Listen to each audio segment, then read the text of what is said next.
হয়, মই উপস্থিত আছো ধুবুৰী জিলাৰ বীৰসিং জৰুৱা সমষ্টিৰ অন্তৰ্গত বালাটাৰী গাঁৱত।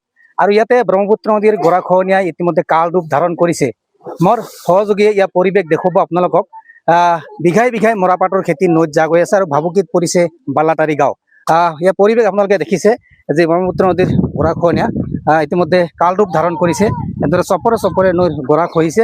আচলতে দীৰ্ঘদিন ধৰি এই গৰাখহনীয়া সমস্যাত ভুগি আছে এই বৃহত্তৰ অঞ্চলটোৰ ৰাইজ। চাওক আপোনালোকে পোনপটীয়াকৈ কেমেৰাত আমি দেখুৱাইছো এনেদৰে চপৰে চপৰে নৈৰ গৰাখহনীয়া অব্যাহত আছে আৰু যাৰ ফলত চিন্তিত হৈ পৰিছে এই অঞ্চলৰ ৰাইজ। এনেদৰে মৰাপাট উঠাম পুৰত হোৱাৰ পূৰ্বেই কিন্তু এনেদৰে কাটিবলগীয়া হৈছে। আচলতে গাঁওবাসী আছে, মই গাঁওবাসীৰ লগত কথা পাতিম। প্ৰথমে খুৰা আপোনাৰ কাষলৈ আহিছো, কিমান দিন ধৰি এনেকৈ ভাঙি আছে? আজি 20-21 দিন হল ভাঙি আছে, কিন্তু বৰ্তমান সপ্তাহ ধৰি বিঘাই বিঘা ভাঙি আছে, কোনোদিন বেছিও ভাঙি। মৰাপাটৰ খেতি কৰিছে? মৰাপাটৰ খেতি কৰিছে, আমাৰ মৰাপাট গৈ আছে আৰু বেলেগ আবাদ যাই আছে। মানুহৰ পৰিস্থিতি খুব অৱস্থা খাৰাপ, মানুহে ভাত নখাই ইফালে সিফালে ঘূৰি আছে পাগলৰ নিচিনা। যাতে আমি পাগল হৈ নাথাকো সেই ব্যৱস্থা আমাৰ চৰকাৰে যেন কৰে। গাঁওখনৰ নাম কি? এইটো বালাটাৰী গাঁও। গাঁৱলৈ ভাবুকি আহিছে আপোনালোকৰ?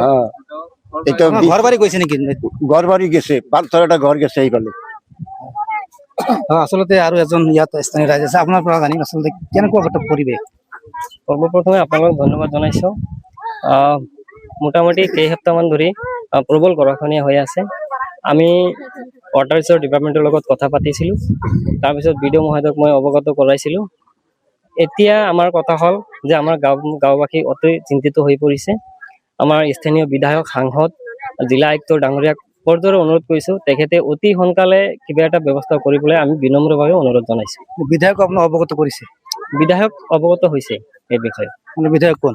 ৱাজেদ আলী ডাঙৰীয়া। কি আহ্বান জনাব আপুনি বিধায়ক?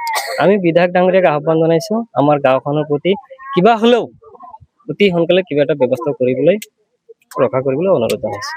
হয়, ধন্যবাদ জনাইছোঁ। আচলতে এয়া গাঁওবাসীৰ মন্তব্য আছিলে। আমি পুনৰবাৰ ND24 দখল দেখুৱাম। এয়া চাওক পৰিৱেশ, এনেদৰে যি নৈৰ প্ৰবল সোঁতত কিন্তু গৰাখহনীয়া কাল ৰূপ ধাৰণ কৰিছে এই অঞ্চলটোত। বিশেষকৈ যি কৃষকসকল কিন্তু যথেষ্ট ক্ষতিগ্ৰস্ত হৈছে, কিয়নো মূৰৰ ঘাম মাটিত পেলাই যি ইয়াত কৃষি কৰিছিলে, মৰাপাট ৰুইছিলে কিন্তু গাড়িছিলে, এই মৰাপাট কিন্তু আজি নৈৰ বুকুত বিলীন হৈ গৈ আছে।